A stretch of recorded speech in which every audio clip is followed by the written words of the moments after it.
కమ్యూనిస్టులు వాళ్ళందరూ కూడా చల్ల చెదురైపోయారు. అంతా ఎక్కడోళ్ళు అక్కడ దాక్కునేవారు. రకంగా చెప్పాలంటే ప్రతిపక్షాలు ఉన్నవాళ్ళు ఇందిరాగాంధీకి వ్యతిరేకంగా ఎవరు మాట్లాడినా వాళ్ళ పని అయిపోయినట్టే లోపల వేస్తారు. ఒక జనతా పార్టీగా దేశంలోని అన్ని పార్టీలు కలిపి ఒకే వేదిక మీదకి వచ్చినాయి. ఒకే పార్టీగా నాగలు పట్టిన రైతు గుర్తు కొట్టేరు దెబ్బ.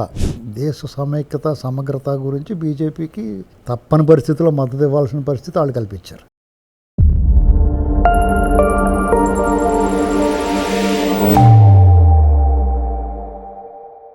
నమస్తే, వెల్కమ్ టు థింక్ ఆంధ్ర. నేను మీ మాణిక్. మనతో పాటు ఉన్నారు ప్రముఖ రాజకీయ సామాజిక విశ్లేషకులు అడుసుమల శ్రీనివాసరావు గారు. నమస్కారం సార్. నమస్కారం అండి. సార్, 1975లో అప్పటి ప్రధాని ఇందిరాగాంధీ గారు ఎమర్జెన్సీ ప్రకటించారు.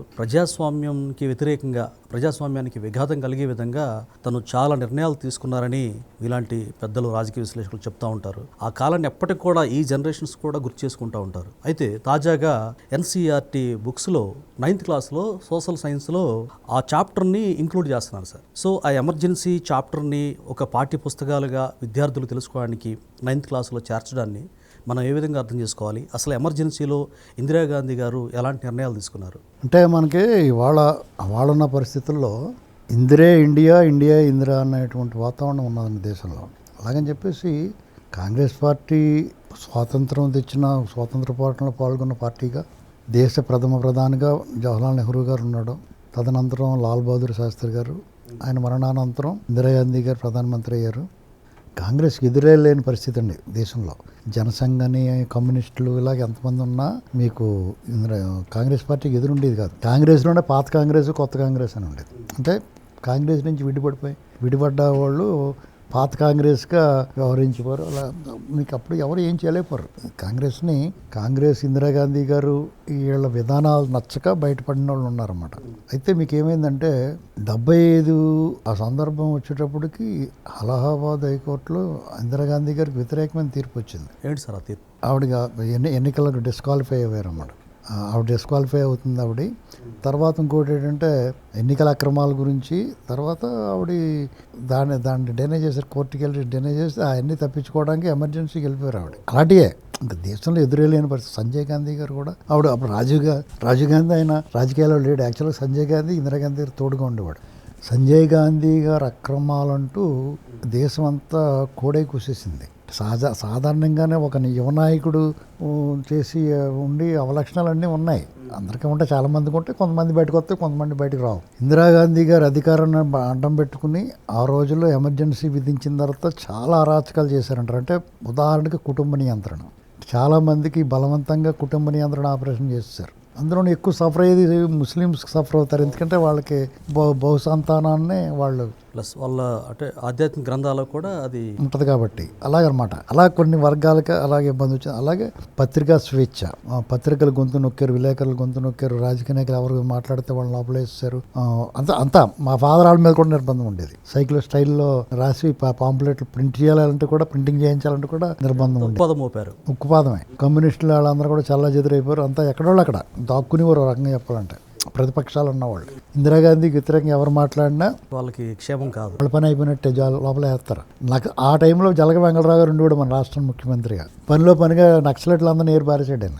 అసలు ఎవడు మాట్లాడడం లేదు. ఇంకా ఎమర్జెన్సీ అంటే అత్యవసర పరిస్థితి అనేటువంటిది దేశంలో యుద్ధం వాతావరణం ఉన్నప్పుడు, ప్రతిమైన విపత్తులు వచ్చినప్పుడు ప్రభుత్వానికి వెసులుబాటుగా ఉండడం కోసం కొంత ఎమర్జెన్సీ అత్యవసర పరిస్థితి విధిస్తారు. ఫండమెంటల్ రైట్స్ లేవు. పొలిటికల్గా లబ్ధి కోసం ఎమర్జెన్సీ విధించింది అనమాట ఆవిడ. ఎమర్జెన్సీ విధించడానికి తప్పుపాటు కూడా పడదు. మన మధ్య మనకి లాక్డౌన్ వేసారు. అది ఎమర్జెన్సీయే, నథింగ్ బట్ మన తాలూకు స్వేచ్ఛలన్నీ బంద్ చేయబడి కదా. అవును, లాక్డౌన్ లోపలికి వేసి పాయింట్లోనే జైల్లో పట్టేశారంటే ఇంకా అది లాక్డౌన్ అంటే అది ఎమర్జెన్సీ లాంటిదే. కానీ అది దేని గురించి ఒక పాండమిక్ కండిషన్లో అలాంటిది పొలిటికల్ ఎమర్జెన్సీ విధించింది ఆవిడ. అప్పుడు ఏమైందంటే పెద్ద లీడర్లు అందరూ జైల్లోనే గడిపారు. ఎవరు? వాజ్పేయి గారు, లాల్ కృష్ణ అద్వానీ గారు, మధు దండావతి గారు, జార్జ్ ఫెర్నాండెస్ గారు, చంద్రశేఖర్ గారు, జయప్రకాష్ నారాయణ గారు, కమ్యూనిస్ట్ నాయకులు జ్యోతి బసు గారు, మొత్తం అందరూ జైల్లోనే. అందరూ జైలు మాట్లాడిన వాళ్ళలో జైలు పోవడమే. ఆ పరిస్థితుల్లో ఒక జనతా పార్టీగా దేశంలోని అన్ని పార్టీలు కలిపి ఒకే వేదిక మీదకి వచ్చినాయి. ఒకే పార్టీగా నాగలు పట్టిన రైతు గుర్తు కొట్టేరు దెబ్బ. 77 వచ్చిన ఎలక్షన్లో ఇందిరాగాంధీ గారు ఓటమి దారుణంగా ఓడిపోయింది. ఆవిడ ఏకంగా రాయ్బరీలో రాజ్నారాయణ అన్న అతని మీద, చాలా సామాన్యుడి మీద ఓడిపోయింది. ఆవిడ తర్వాత ఇక మళ్ళీ మొరార్జీ దేశాయ్ గారు ప్రధానమంత్రిగా జనతా పార్టీ గవర్నమెంట్ ఏర్పడింది. ఓ సంవత్సరాల్లోనే వీళ్ళు చాలా చెదిరైపోయారు, మొత్తం అంతా కుప్పకూలిపోయింది. కలగూర కంప అన్నారు. ఇందిరాగాంధీ గారు ఏం చేసింది, ఆవిడ జైల్లో కూడా పెట్టారు.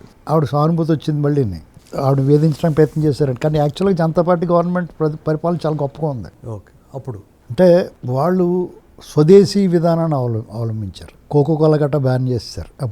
అప్పుడు ఉండేది కోకోకోలా ఉండేది మనకి. ఆ తర్వాత మళ్ళీ 91 తర్వాత మళ్ళీ ఎలవ చేశారు. విదేశీ పెట్టుబడులు, ఫారిన్ పెట్టుబడులు అవన్నిటిని బంద్ చేస్తారు. మీకు అప్పుడు కోటా సిస్టమ్ ఎత్తేసారు. అంత ఓపెన్ మార్కెట్, పంచదార గించదార అంత సాగుైపోయినాయి. అంటే స్వదేశీ వస్తువులకి ప్రయారిటీ. రూపాయన్నర ఉండేది పంచదార కేజీ, బెల్లం రూపాయన్నర, ఆయిల్ 2 రూపాయలు అలా ఉండేది. తెలుసా మీకు?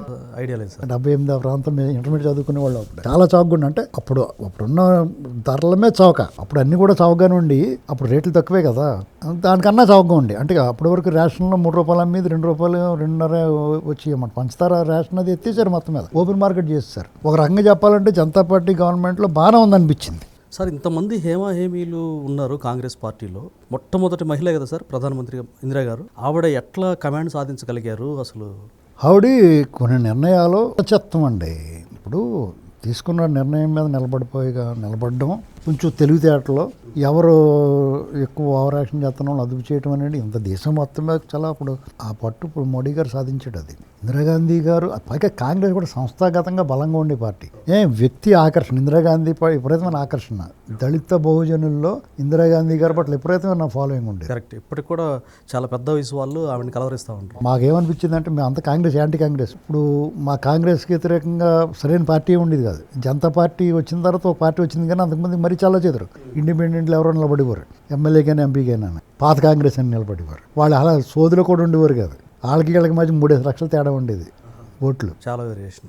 మా ఎస్పీ పట్టాభరామరావు గారు రాయమండ్రి పార్లమెంట్కి ఆయన ఎప్పుడు ఆయన గెలిచిపోడు. సార్, మరి రెడ్డి కాంగ్రెస్ అని చీలింది అంటే ఇందిరాగాంధీ గారికి వ్యతిరేకంగా 77లో ఇందిరాగాంధీ గారు ఓడిపోయిన తర్వాత ఇందిరాగాంధీ గారి పని అయిపోయిన దాకా మన రెడ్డిలు అందరూ ఏం చేశారంటే, కాసు బ్రహ్మానందర్ గారి నాయకత్వంలో రెడ్డి కాంగ్రెస్ అని పెట్టారు. దేశవ్యాప్తంగా ఉన్న పార్టీలు ఉన్నాయి, వాళ్ళు తరివేశారు బయటికి. చీలిపోవడం కాదు, వెళితే అసలు పార్టీ అని చెప్పి ఇందిరాగాంధీ గారిని పక్క దోస్తారు. ఇండియన్ నేషనల్ కాంగ్రెస్ వీళ్ళదే. ఇందిరాగాంధీ గారిని తోసేసి దాన్ని Indian National Congress R Reddy Congress అంటే అర్థమైంది మీకు? సార్, ఆర్ అంటే రెడ్డి కాంగ్రెస్ అయింది తీసేసారు. పక్కలో బ్రాకెట్లో ఆర్ అని పెట్టేవారు రెడ్డి కాంగ్రెస్. అంటే మన వాడుకలో అర్థం అవడానికి రెడ్డి కాంగ్రెస్ అనేవారు. ఇండియన్ నేషనల్ కాంగ్రెస్ ఇదే. ఇందిరాగాంధీ గారిని బయటకు వచ్చేసారు. ఆవిడ ఏం చేసిందంటే, అప్పుడు కాంగ్రెస్ ఇందిరా కాంగ్రెస్ అని పెట్టుకుని హస్తం గుర్తు వచ్చింది. ఆవిడ గుర్తు కూడా లాగేసుకుంటారు. ఈడు ఆవు కూడా గుర్తు ఇండియన్ నేషనల్ కాంగ్రెస్, అది వీళ్ళు ఉంచుకుని ఇందిరాగాంధీ గారిని తోసేస్తే ఆవిడకి హస్తం గుర్తు వచ్చింది. అప్పుడు ఆ హస్తం గుర్తుతో మళ్ళీ ఆవిడ ఎన్నికలకు వెళ్ళారు. 78లో పార్లమెంట్ అసెంబ్లీ ఎన్నికలు వచ్చినాయి మనకి. దానికన్నా ముందు, అసెంబ్లీ ఎన్నికల కన్నా ముందు కాదు, అసెంబ్లీ ఎన్నికలు అయిన తర్వాత ఆంధ్రప్రదేశ్లో అసెంబ్లీ ఎన్నికల్లో ఆవిడ గెలిచింది. కాంగ్రెస్ గెలిచింది. చెన్నారెడ్డి గారు ముఖ్యమంత్రి అయ్యాడు. చంద్రబాబు గారు అప్పుడే, రాజశేఖర రెడ్డి గారు అప్పుడే, ముద్రగడ పద్మనాభం గారు, వెంకయ్యనాయుడు గారు అంతా అప్పుడే అరంగేట్రం. కరణం బలరాం ఇలాంటి వాళ్ళందరూ, కే కృష్ణమూర్తి ఇలాంటి వాళ్ళందరూ అప్పుడే అరంగేట్రం చేశారు రాజకీయాల్లోకి. ఆ పరిస్థితుల్లో తర్వాత ఆవిడ చిక్కబగళూరు నుంచి పోటీ చేసింది. ఎంపీ సీట్ రవీంద్ర పాటిల్ అని ఆవిడ మీద పోటీ చేశాడు. ఈవిడ గెలిచింది. ఒక 65,000 ఓట్లతో గెలిచింది ఆవిడ. లక్షల మెజార్టీ కదా, 65,000 ఓట్లే, 65,000 ఓట్లు. తర్వాత ఆవిడ మళ్ళీ పార్లమెంట్లోకి అడుగెట్టిన తర్వాత ఒక చక్రం తిప్పింది. 1980 వచ్చేటప్పటికి వీళ్ళందరూ చల్లా చెదిరైపోయి ఎవరి కుంపరాలు పెట్టేసుకున్నారు. ఏమంటే జనసంఘ పార్టీ భారతీయ జనతా పార్టీగా వచ్చింది. తర్వాత జనతాదళ SODAB అలాగే వచ్చి జనతా పార్టీ రకరకాలు అయిపోయింది. కర్ణాటకలో ఒకటి, బీహార్లో ఒకటి, ఉత్తరప్రదేశ్లో ఒకటి, ఇలాగనమాట.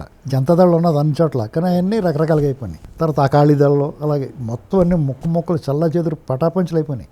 80లో ఆవిడ దూసుకెళ్ళిపోయింది. దాంతో అన్ని పార్టీలు చల్లా చెదిరైపోయి అప్పుడు బీజేపీ 80లో ఈ జనతా పార్టీ ప్రయోగం అయిపోయిన తర్వాత, వీళ్ళందరూ ఓడిపోయిన తర్వాత, జనతా పార్టీ తిరిగి ఓడిపోయిన తర్వాత 80లో భారతీయ జనతా పార్టీ ఆవిర్భవించింది. ఇందిరాగాంధీ గారు మళ్ళీ ప్రధానమంత్రి అయింది, మంచి మెజార్టీతో అయింది.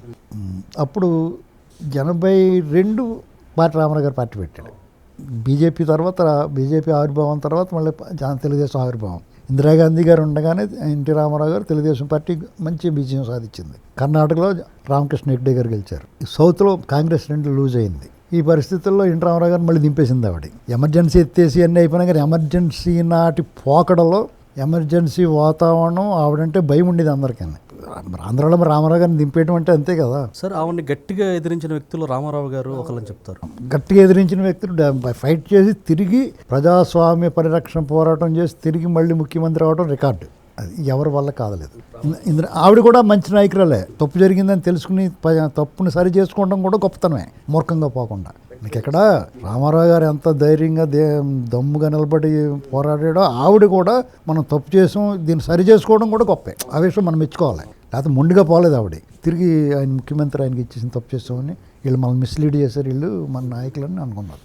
తర్వాత ఆవిడ చనిపోయింది. సార్ ఎన్టీ రామారావు గారు పార్టీ పెట్టిన తర్వాత ప్రస్తుత ముఖ్యమంత్రి చంద్రబాబు నాయుడు గారు ఆ పార్టీలో నుంచి తెలుగుదేశం పార్టీలోకి వచ్చారు. అప్పుడు అంటే ఇందిరాగాంధీ గారితో ఎలాంటి ఆయన కమ్యూనికేషన్ ఉండేది? ఆవిడ ఒక మంచి నాయకుడు ఆ పార్టీకి వెళ్ళిపోయాడని ఏమన్నా చర్చలు ఏమైనా జరిగాయి అప్పుడు ఇందిరాగాంధీ గారితో చంద్రబాబు నాయుడు గారికి? చంద్రబాబు గారు ఇందిరాగాంధీ గారు బతుకుంటే ఏం పోలేదు. అంటే జస్ట్ ఏం జరిగిందంటే ఇవన్నీ ఇప్పుడు వాళ్ళు మామూలుగానే ఎన్టీ రామారావు గారు కొంచెం రెబల్గానే ఉన్నాడు ఇందిరాగాంధీ గారి విషయంలో. యమగోళం సినిమా వచ్చింది 78లో. ఆ సినిమా స్టార్టింగ్లో ఆ స్క్రిప్ట్ రాసినప్పటికి ఇందిరాగాంధీ గారు ఇంకా ఎమర్జెన్సీ పీరియడ్లోనే ఉన్నాం మనం 77లో, ఎన్నికల కన్నా ముందే. అందరూ భయపడ్డారు ఆ సినిమా సెన్సార్ ప్రాబ్లం వస్తుంది అది ఇది అనుకుని. కానీ అయినా ధైర్యంగా తీశారు. మొత్తం మీద అది రిలీజ్ అయ్యేటప్పటికి ఎలక్షన్ అయిపోయింది. పెద్ద ప్రాబ్లం ఏం రాకుండా వచ్చింది. కానీ వాళ్ళు ఎమర్జెన్సీలో ఉండగానే రాశారు ఆ స్టోరీ అంతా. రిలీజ్ అయ్యేటప్పుడు ఎలక్షన్లు అయిపోయినాయి. అప్పుడే చాలా సెటైర్లు ఉంటాయి అందులో. కానీ దురదృష్టం పాపం ఇందిరాగాంధీ గారి వాళ్ళ కొడుకు సంజయ్ గాంధీ విమాన ప్రమాదంలో చనిపోయాడు. అంటే సార్ అక్కడ ఆయన కుమారుని మరణంలో ఇందిరాగాంధీ గారి పాత్ర ఉందని డిస్కస్ చేసుకుంటాం. పుకార్లు అండి అన్న ఉంటాయి. పాపం అది ఇప్పుడు విమానంలో చంపాలి, ఇంట్లో చంపేలేరా? అన్నీ ఏంటంటే ఎంతో పుకార్లు పుట్టిస్తారు. అలాగే బ్యాడ్ నేమ్ తెప్పిస్తున్నారన్న కారణంతో ఇట్లా చేసి ఉంటారని చెప్పి ఈ ఎన్సీఆర్టీలో ఈ పాఠ్యాంశాన్ని చేర్చడానికి రీజన్ ఏమై ఉంటుంది సార్? ఏం లేదు, ఇప్పుడు కాంగ్రెస్ని ఇంకా వాళ్ళదంతా నిరంకుశం అది చెప్పడానికి వాళ్ళ పని అయిపోయిందండి. ఇంకా వాళ్ళ గురించి ఇంకా అనవసరం ఏం చేయటం లేదు. అటువంటి పెద్ద పెద్ద నాయకులు పెద్ద ముదర కేసులు అన్నీ పోయారు. ఇప్పుడు అందరూ తుటిగాంగా ఉన్నారు చాలామంది పెద్ద నేషనల్ లీడర్స్ కూడా. రాహుల్ గాంధీ మంచోడే, కానీ అతను కూడా ఉన్నవాళ్ళు సరైన వాళ్ళు లేడు అవడం. ఆంధ్రప్రదేశ్లో ఉమ్మడి రాష్ట్రంలో కూడా మంచి లీడర్స్ ఉండేవారు. ఇప్పుడు వాళ్ళు కూడా ఎవరో సరైన వాళ్ళు, ఆ స్టాండర్డ్ ఉన్నవాళ్ళు ఇంకెవరు లేకుండా పోయారు. ఏ పార్టీకైనా అలాగే అయ్యారు. స్టాండర్డ్ తగ్గిపోతాం, సబ్ స్టాండర్డ్లోకి వచ్చేసారు ఏ పార్టీలో కూడా. ఓ రకంగా చెప్పండి బీజేపీలోనే అది కనపడుతున్నారు. ఇప్పుడన్నా అధికారం ఇది తీసుకొస్తుంది. అధికారంలో ఉన్న వాళ్ళకి అడ్వాంటేజ్ ఉంటుంది. సుదీర్ఘంగా అధికారానికి 3వ సారి కూడా లాస్ అయ్యేటప్పుడు కాంగ్రెస్ ఇంకా వీక్ అవుతుంది. దేశంలో ప్రాంతీయ పార్టీలు కాంగ్రెస్ ప్లేస్ను ఆక్రమించినాయి. ఇప్పుడు మళ్ళీ బీజేపీ అన్నీ కొట్టుకుంటూ వస్తుంది. జాతకం మళ్ళీ కాంగ్రెస్కి ఒక రకంగా బీజేపీ ప్రాణం పోస్తుంది. చూడాలి ఏం జరుగుతుందో. ఏమైనా ఇందిరాగాంధీ గారు మన దేశానికి మంచి లీడర్ అండి. మేము వ్యతిరేకించాం, కానీ ఆవిడ ఒక మంచి లీడరు. ఆ స్థాయి లీడరు కాంగ్రెస్లో మళ్ళీ చూడలేదు మనం. పివి నరసింహారావు గారు తెలివితేటల విషయంలో చూసాం, కానీ ఆ ధీరోదాత్తత అనేటువంటి విషయంలో మాత్రం ఆవిడతో లాస్ట్.